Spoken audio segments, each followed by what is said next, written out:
Não existe outro nome como o nome de Jesus. O nome de Jesus está acima de todo o nome, amém?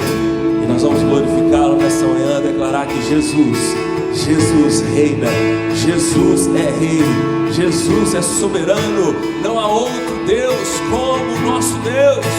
Aleluia! Aquele que abriu mão da sua glória um dia para nos salvar, por amor a mim, por amor a você. Cara, abriu mão da sua glória, abriu mão da sua glória, e semelhante a um homem se esvaziou, o servo tornou, e a si mesmo se humilhou como filho,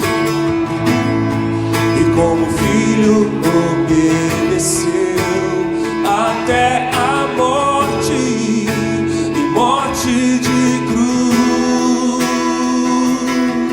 Mas o grande Deus, seu Pai, o nosso Pai, o exaltou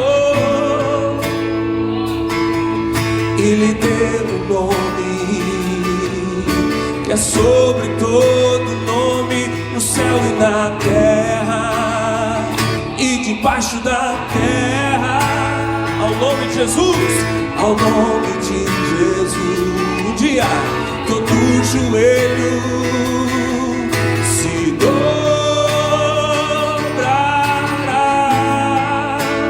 e toda língua confessará que Ele é o Senhor. Toda a igreja com as mãos lá em cima agora, declarando Jesus, diga o nome dEle, Jesus,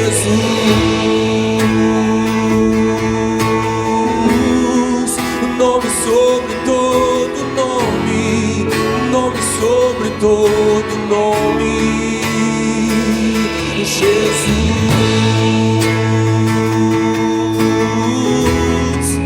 nome sobre todo nome, nome sobre todo. Todo junto desde o início, abriu mão da sua glória, abriu mão da sua glória,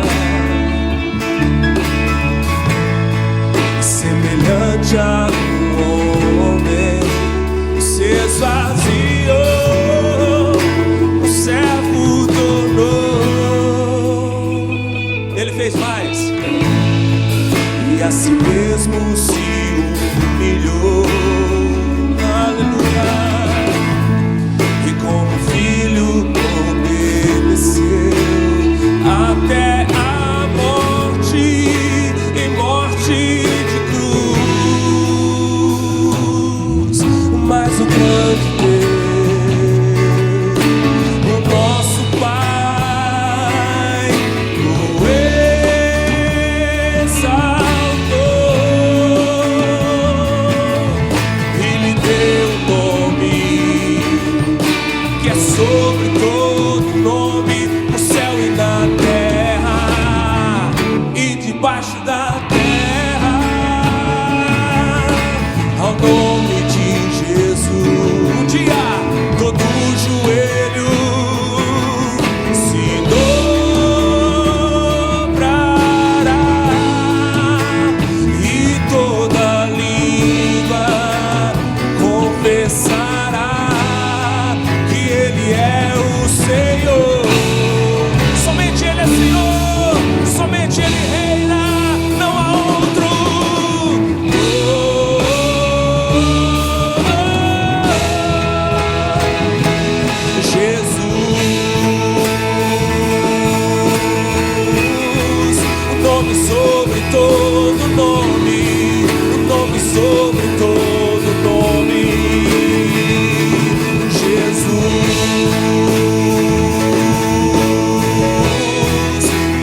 Olha o que ele fez.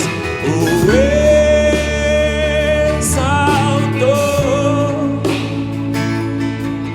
e lhe deu um nome que é sobre todo nome, no céu e na terra.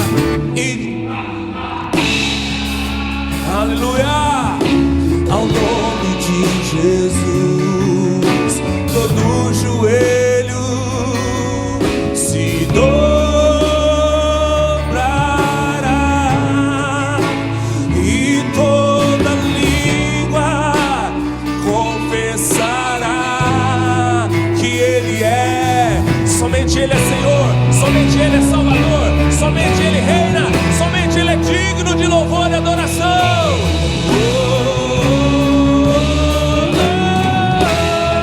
Diga o nome dele, igreja.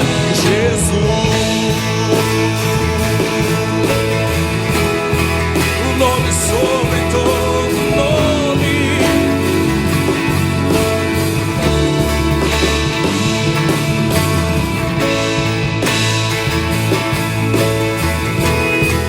Nome sobre todo nome. O nome sobre todo. Bem forte, Ele é maravilhoso. Seu nome é maravilhoso, conselheiro, o Deus forte, o Pai da eternidade e príncipe da paz. Seu nome é maravilhoso, conselheiro, o Deus forte, o Pai da eternidade e príncipe da paz. Seu nome é maravilhoso, conselheiro, o Deus forte, o Pai eterno e príncipe. Esse é o nosso Deus, igreja. Seu nome é maravilhoso, conselheiro, o Deus forte, o Pai da eternidade e príncipe. A última vez. O seu nome é maravilhoso, conselheiro, Deus forte, o Pai da eternidade e príncipe da paz, Jesus.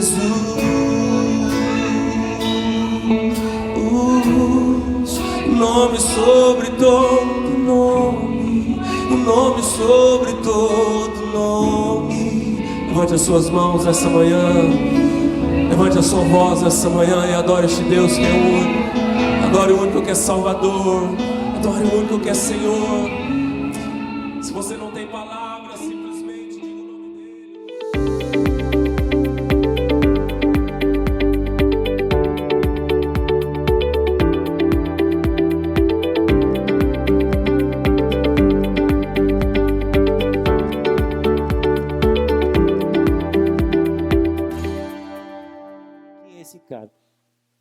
E nós o convidamos para trazer hoje um dos temas que nós estamos trabalhando dentro da carta escrita aos Filipenses. E vamos receber com uma salva de palmas? Pastor Solismar, fica à vontade.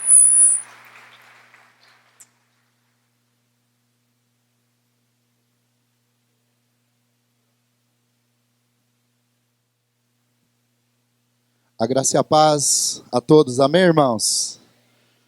O Bispo Brito já falou um pouco de mim, mas eu gostaria de me apresentar melhor, né? Com mais propriedade.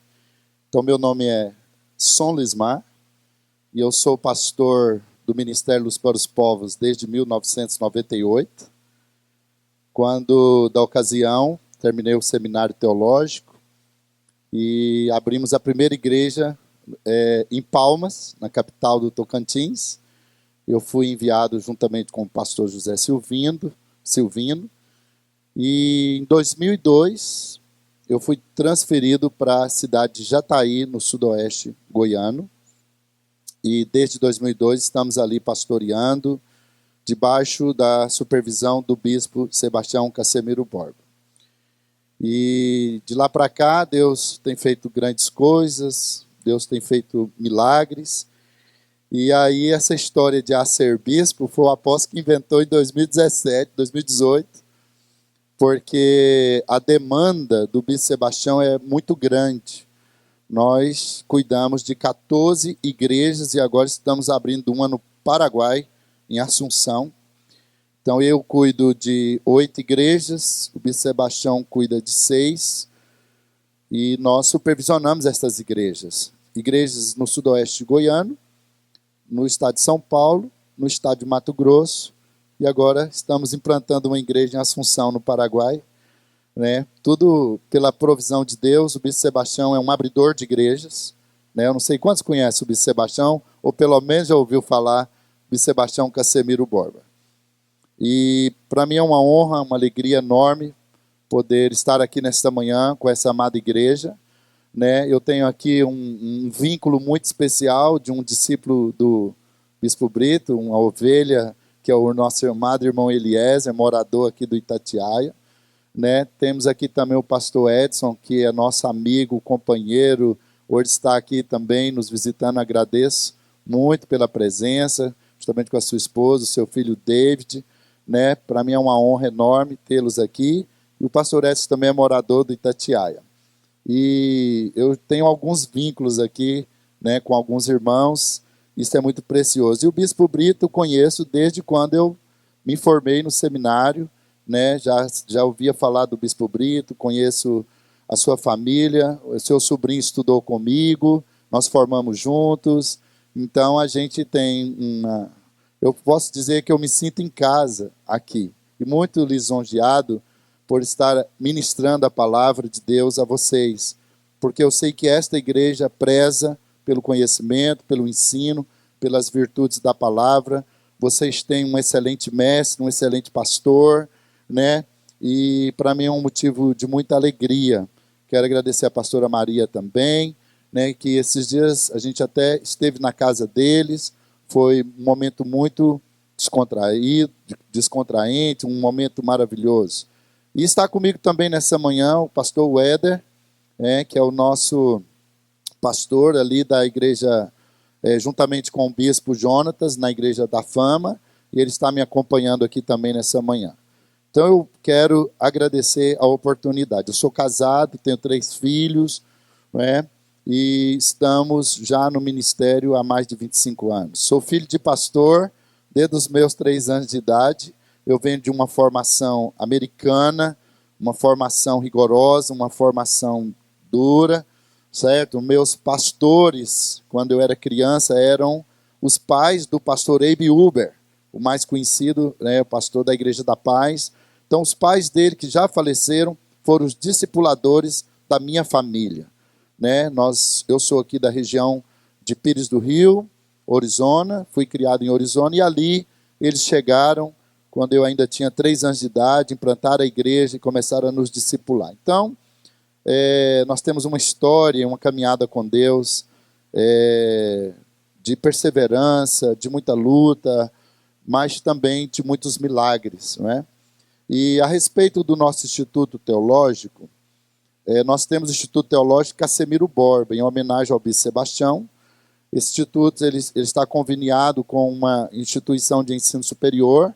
Se depois você quiser mais informações, pode nos procurar no final do culto. Nós temos um colaborador que fica à disposição em horário comercial para atender os nossos pastores, ovelhas, né? E se você desejar dar continuidade aos seus estudos e estar conosco, 100% EAD, né, nesse primeiro momento. Então é muito simples, você pode estudar do conforto da sua casa e fazer o seu curso teológico conosco, se você preferir.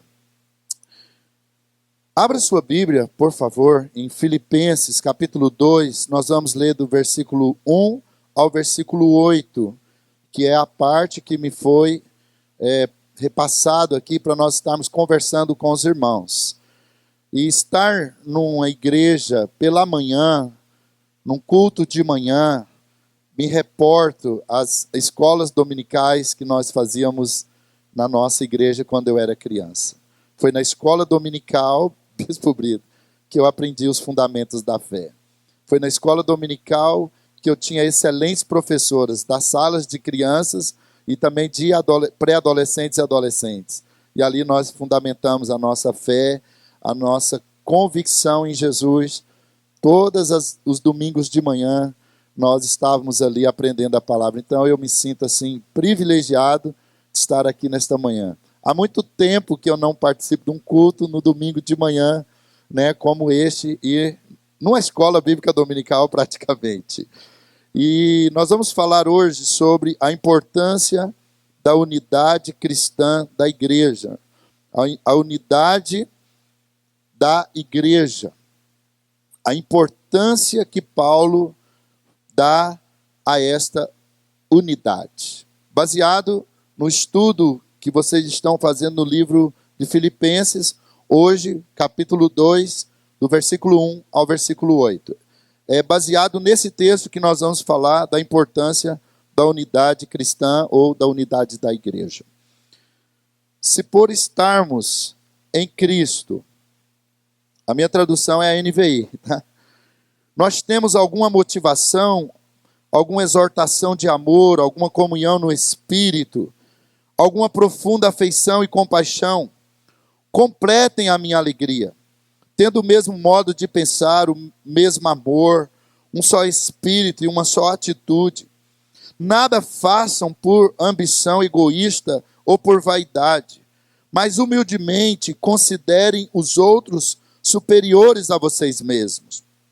Cada um cuide, não somente dos seus interesses, mas também dos interesses dos outros.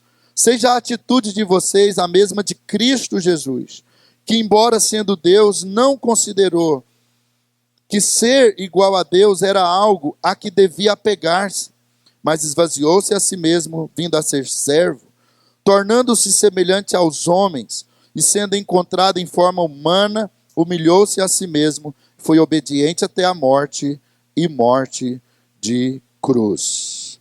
Amém, queridos? Nós vamos compreender esse texto em 4 partes. Se você tem o costume de anotar, você pode anotar aí. O texto que nós lemos, nós vamos falar em 4 partes. Primeira parte, sobre os alicerces da unidade. Segunda parte, os perigos contra a unidade. Terceira parte, o imperativo da unidade. E em quarto, a virtude que promove a unidade. Vou repetir para que você possa anotar. Primeira parte, os alicerces da unidade. A segunda parte desse texto são os perigos contra a unidade. A terceira parte é o imperativo da unidade. E a quarta parte, a virtude que promove a unidade. A igreja de Filipe era uma excelente igreja. Era uma igreja localizada na Macedônia. Vocês já tiveram provavelmente aqui o conhecimento a respeito dessa igreja. O pastor Brito já deve ter explanado para vocês como que essa igreja surgiu. Se eu não me engano, foi a primeira igreja que Paulo abriu. E ela tinha uma experiência de conversão maravilhosa. A igreja de Filipe, ela tinha uma visão missionária especial. Era uma igreja generosa, amava evangelizar, mas ela tinha um problema. Estava tendo divergências pessoais, intrigas e caprichos, e etc. E Paulo, fazendo uso da revelação do Espírito Santo na sua vida, da inspiração de Deus, ele então aponta um caminho para a igreja de Filipe, baseado na vida de Jesus. Um caminho de unidade, para que as divergências, para que as ideias contrárias, para que a desunião fossem extirpadas da igreja de Filipe.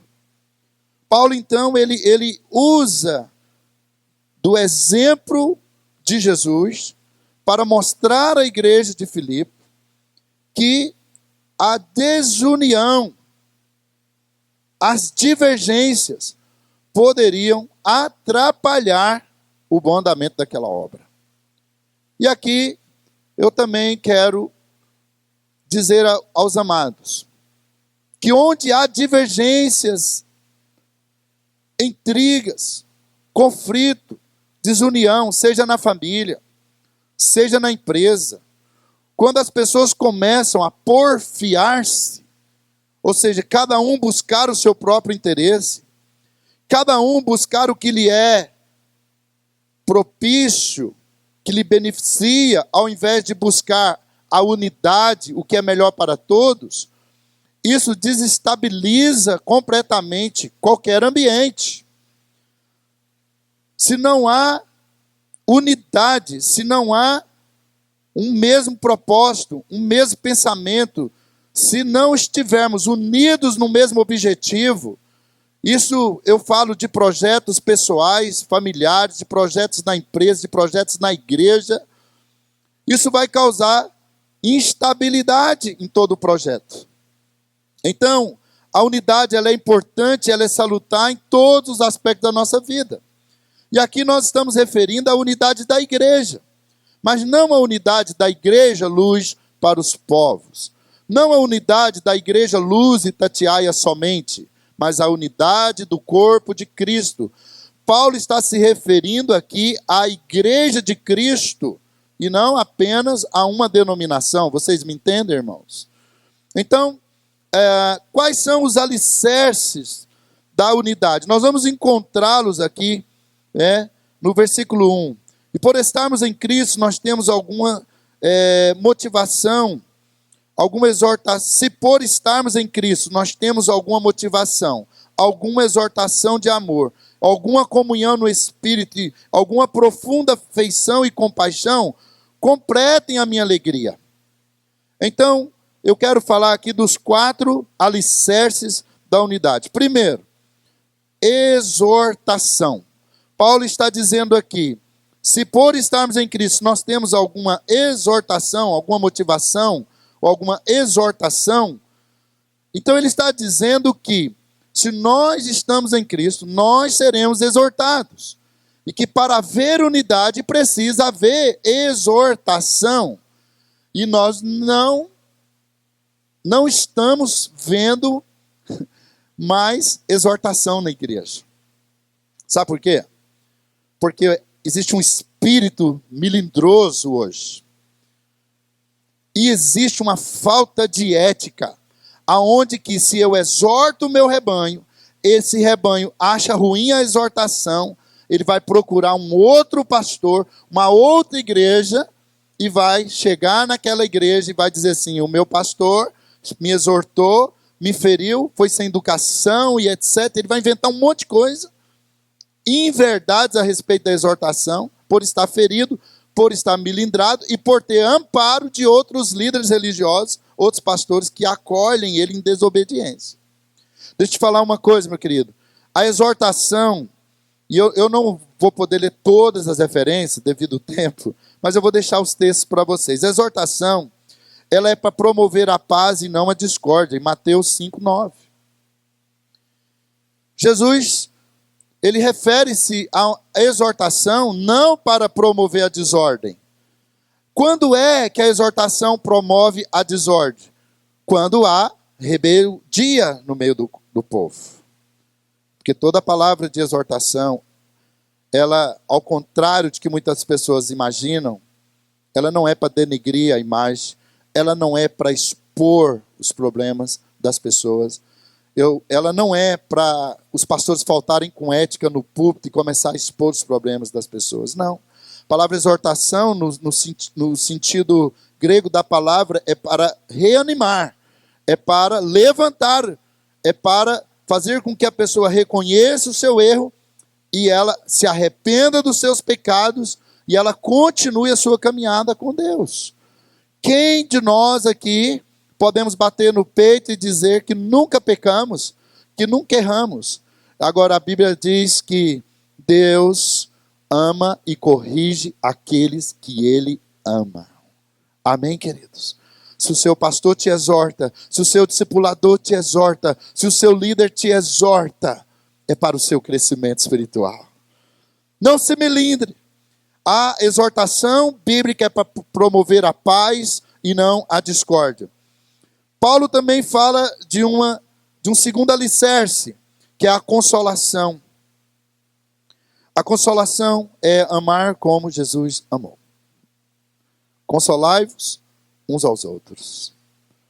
Quando Paulo fala a respeito da ressurreição, lá em Tessalonicenses, capítulo 4, que ele fala assim: meus amados, não quero que vocês sejam ignorantes a respeito dos que dormem, porque nós, os que ficarmos vivos, não precederemos aos que dormem, mas seremos, juntamente com eles, arrebatados para estarmos com o Senhor. E aí no final Paulo fala assim: consolai-vos uns aos outros com essas palavras. Irmãos, fala a verdade. Não é bom ouvir uma palavra de consolo quando você está passando por uma luta, por uma crise, por uma adversidade, principalmente quando você perde um ente querido? Como que uma palavra de consolo, uma palavra de consolação, ela nos levanta. E um alicerce da unidade não é somente a exortação, mas é também a consolação.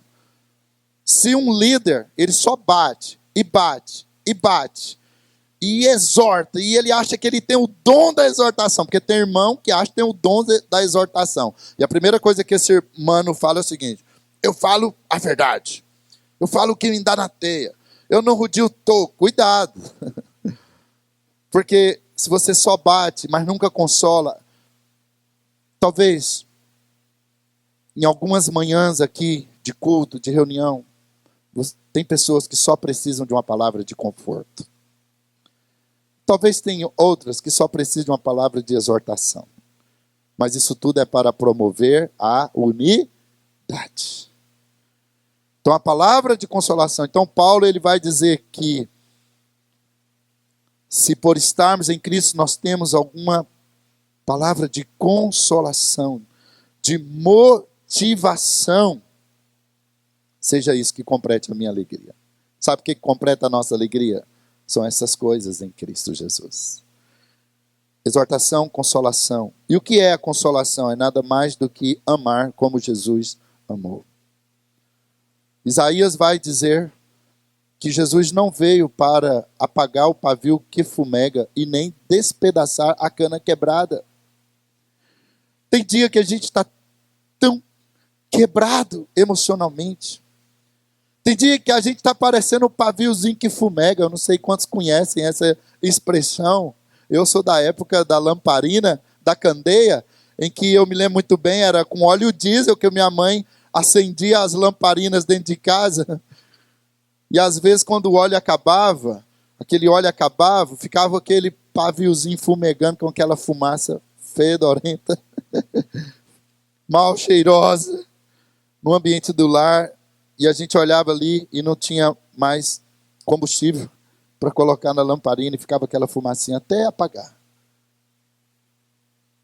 Jesus não veio para apagar o pavio que fumega, mas ele veio para colocar fogo, incendiar sua alma, te dar alegria, te dar ânimo, te dar mais um motivo para viver. Jesus não veio esmagar a cana quebrada. Então são com palavras de consolo que nós vamos promover a unidade. Paulo fala também aqui no primeiro versículo da comunhão, que são relacionamentos na base da graça. Em Efésios 4, 31 e 32, Paulo vai falar sobre esta graça, sobre esses relacionamentos, sobre esse vínculo de amor, esse vínculo da paz. Irmãos, para mim, uma das características mais impressionantes da graça de Deus é justamente o vínculo de amor que nós temos uns para com os outros. E nos tornamos, através desse amor, uma só família.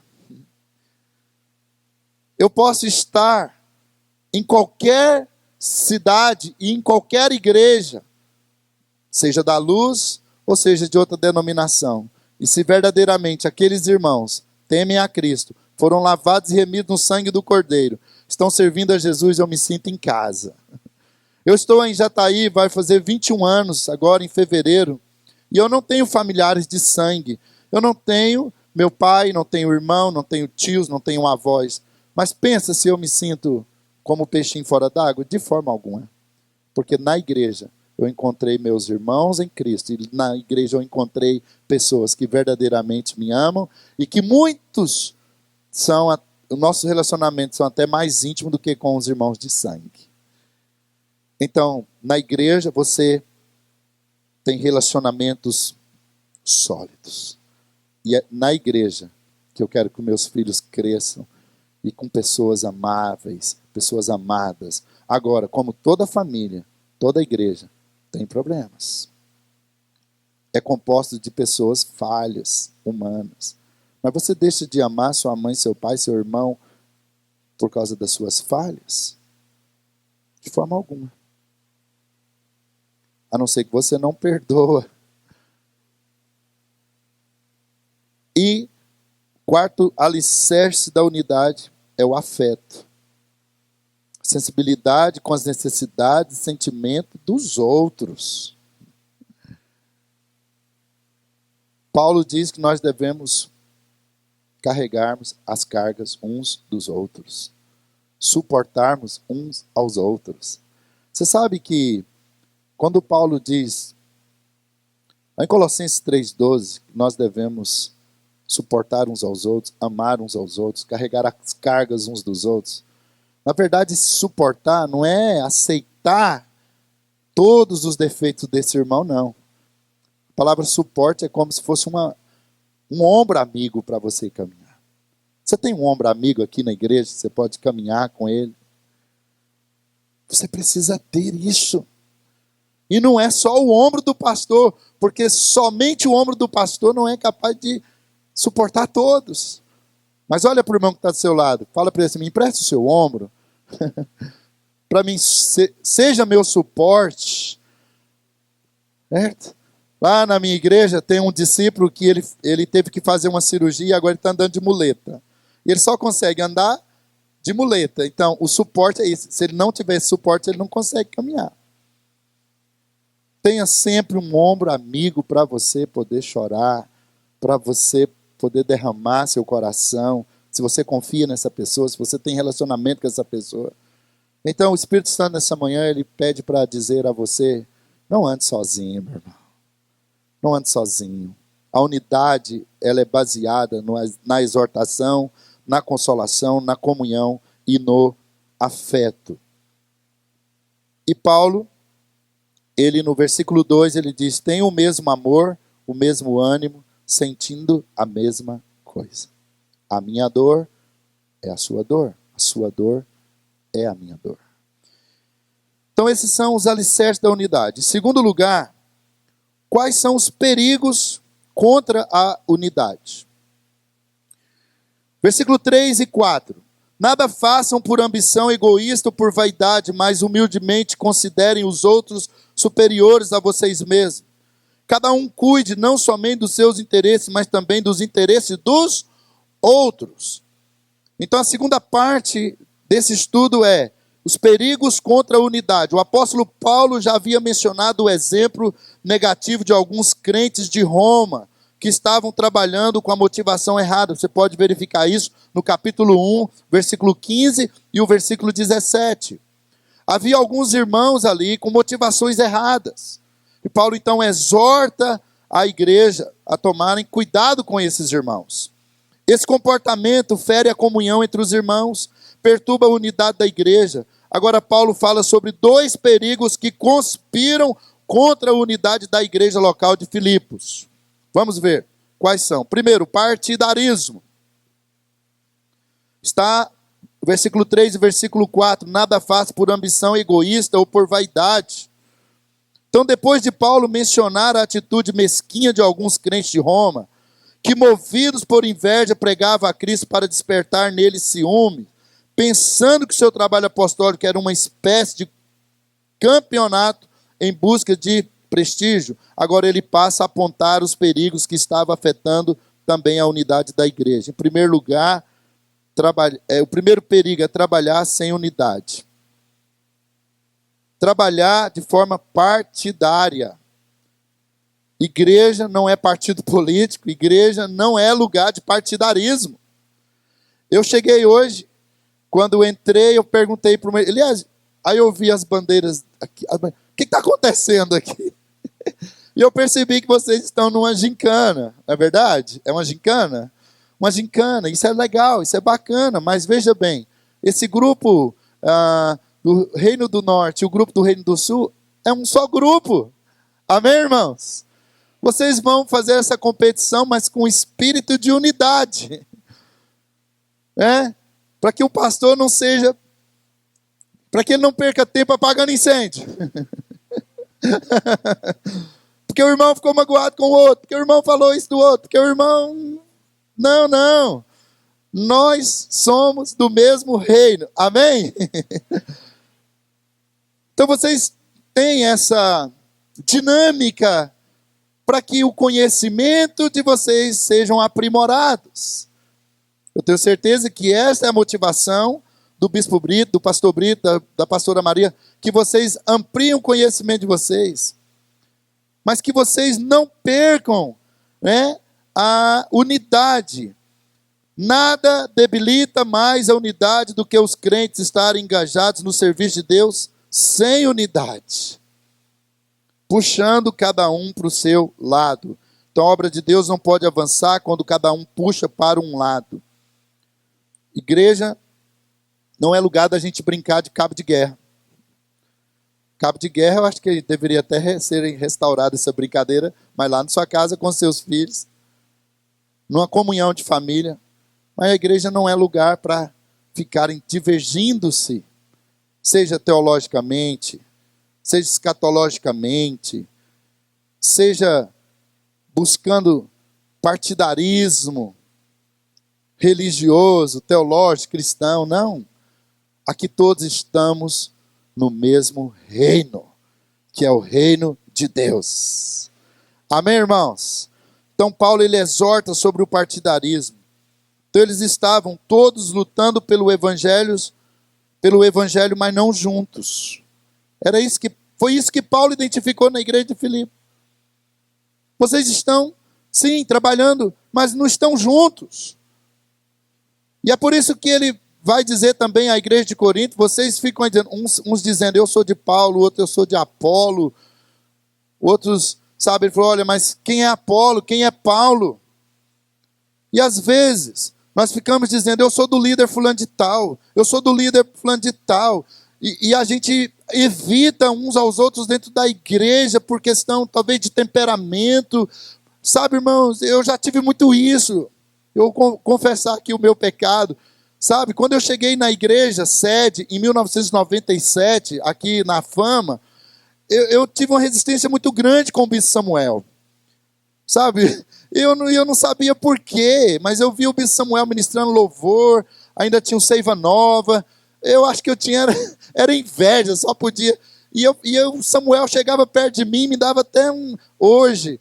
Sabe, o Bispo Samuel para mim é um exemplo, para mim é um homem de Deus, para mim é um homem, é um exemplo de, sabe, de perseverança, é um exemplo de restauração, é um exemplo de sucesso. E eu já tive que pedir perdão para o Bispo Samuel, porque a primeira impressão que eu tive dele não foi legal, mas era um problema que eu tinha.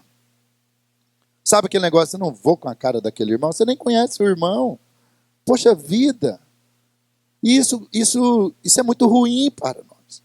Olha, você pode não ter o mesmo temperamento que o irmão e não terá mesmo, cada um é de um jeito. Você é diferente em todos os aspectos, porque você é único. Você tem um DNA, você tem uma identidade, você tem, sabe, uma identidade única. Então você nunca vai ser igualzinho ao seu irmão. E unidade não é todos sermos iguais.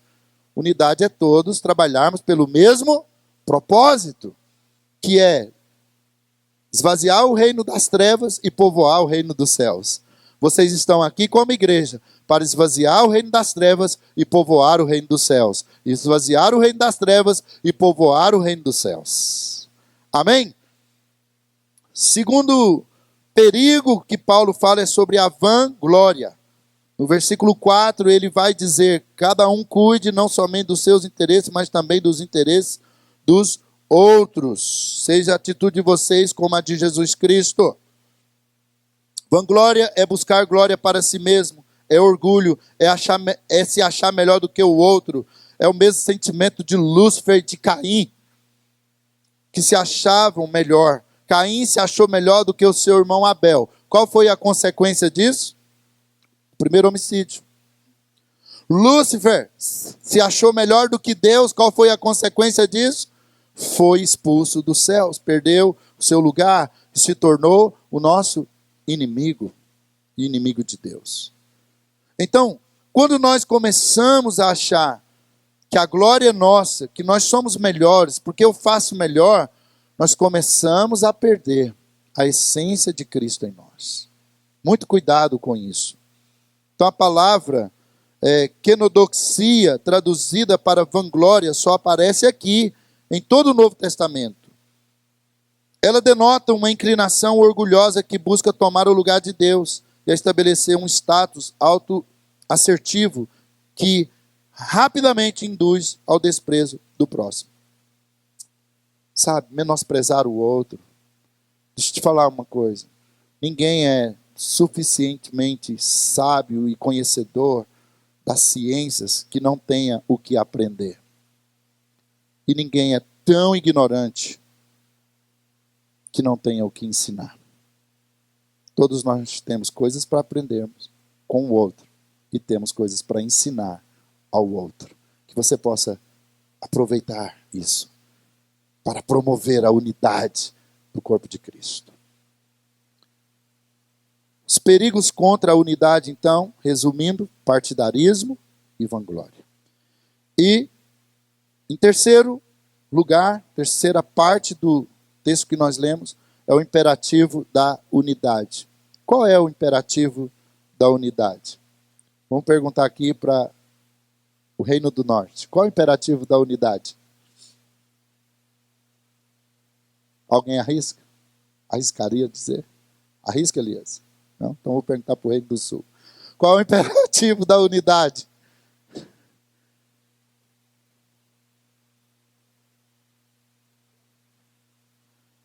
Talvez teria várias respostas, mas vamos resumir aqui.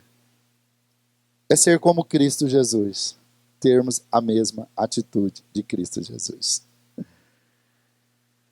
Quantos aqui querem ser como Cristo Jesus? Você quer manter a unidade do corpo, seja como Ele. Demonstrando unidade de pensamento. Que se trata do pensamento que conduziu o Filho de Deus do trono da glória para a vergonha da morte na cruz. Se todos pensarem da mesma maneira como Jesus Cristo também pensou, como Ele morreu por pecadores, então nós também vamos ter uma só mente. Não significa que os crentes têm que concordar em tudo. Em vez disso, cada crente deve ter a mesma atitude de Cristo. Eu posso discordar do pastor Brito em muitas coisas, mas eu tenho que ter a mesma atitude de Cristo para com ele. Sem humilhá-lo, sem desonrá-lo, sem desrespeitá-lo. Porém, posso discordar, mas não posso promover a desunião entre eu e ele. Você pode discordar de mim, inclusive, mas não promova desunião. Não sai falando. Eu não concordo com o que o pastor falou. Pastor Brito falou isso, mas eu não concordo. Irmão, você está vendo? Irmãos, pelo amor de Deus. Nós não podemos disseminar esse tipo de discórdia no nosso meio. Cristo jamais faria isso. Então, o imperativo da unidade é termos a mesma atitude de Jesus Cristo. Demonstrando unidade de pensamento, demonstrando unidade de relacionamento. A Bíblia vai dizer, do que depender de vós, tende paz com todos os homens. Cristo tem nos dado o ministério da reconciliação. Chegou um linguarudo, um irmão da língua grande para falar mal de outro irmão, poda ele lá na raiz, meu irmão. Vai brincar, irmão. Você já orou hoje por aquele irmão do qual você está se referindo negativamente a ele? Vamos orar por ele aqui. Ajoelha, vamos orar. Não aceite que um irmão fale mal de outro para você. E muito menos que um irmão fale mal da sua liderança para você.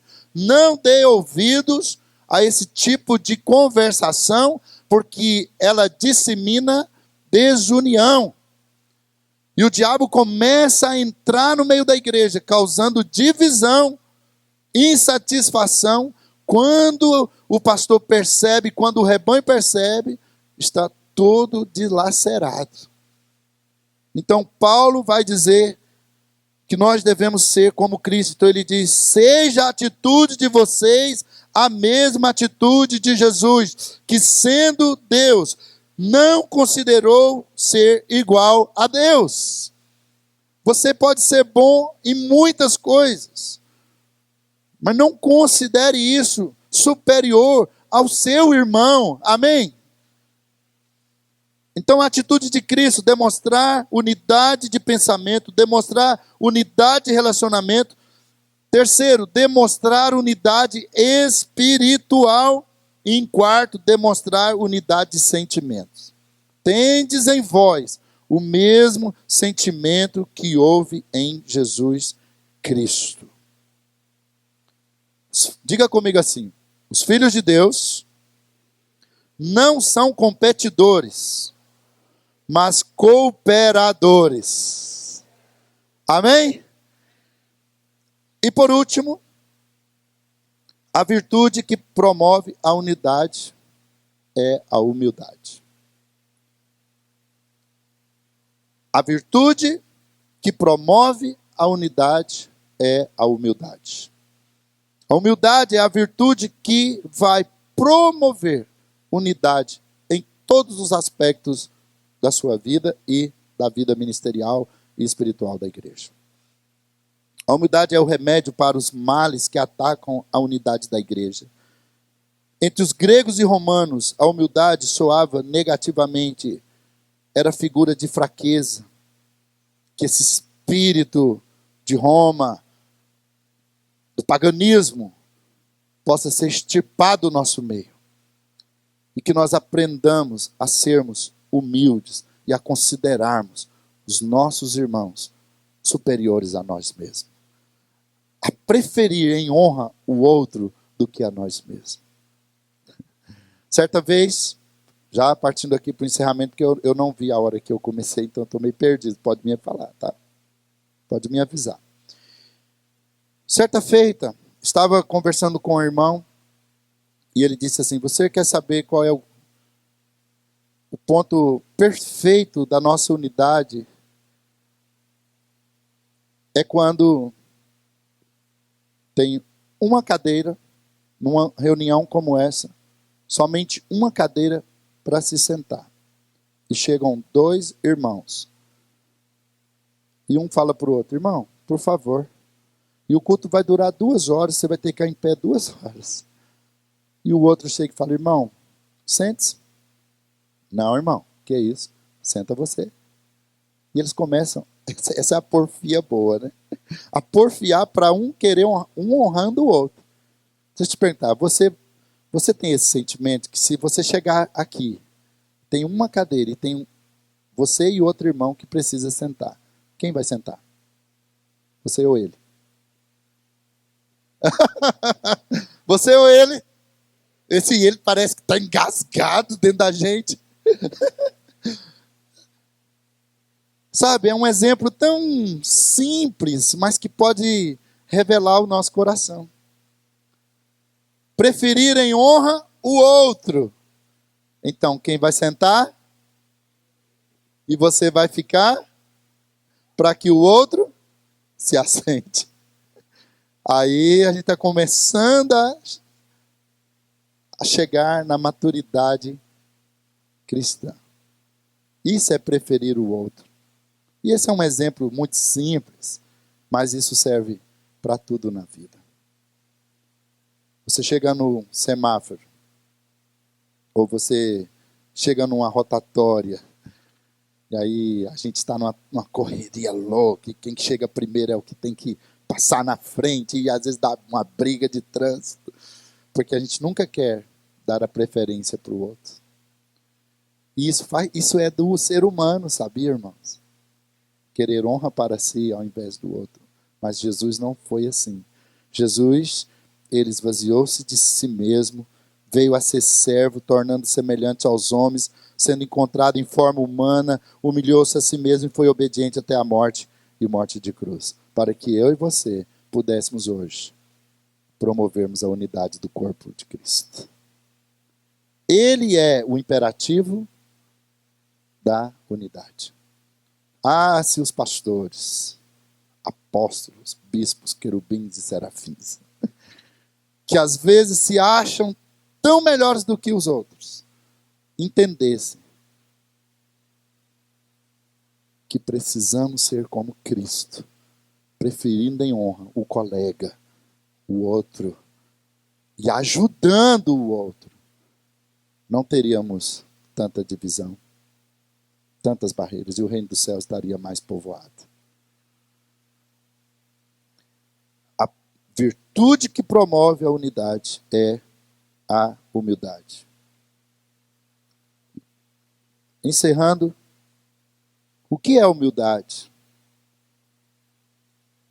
Ser humilde envolve ter uma correta perspectiva sobre nós mesmos em relação a Deus. Ser humilde não quer dizer ser pobre de espírito.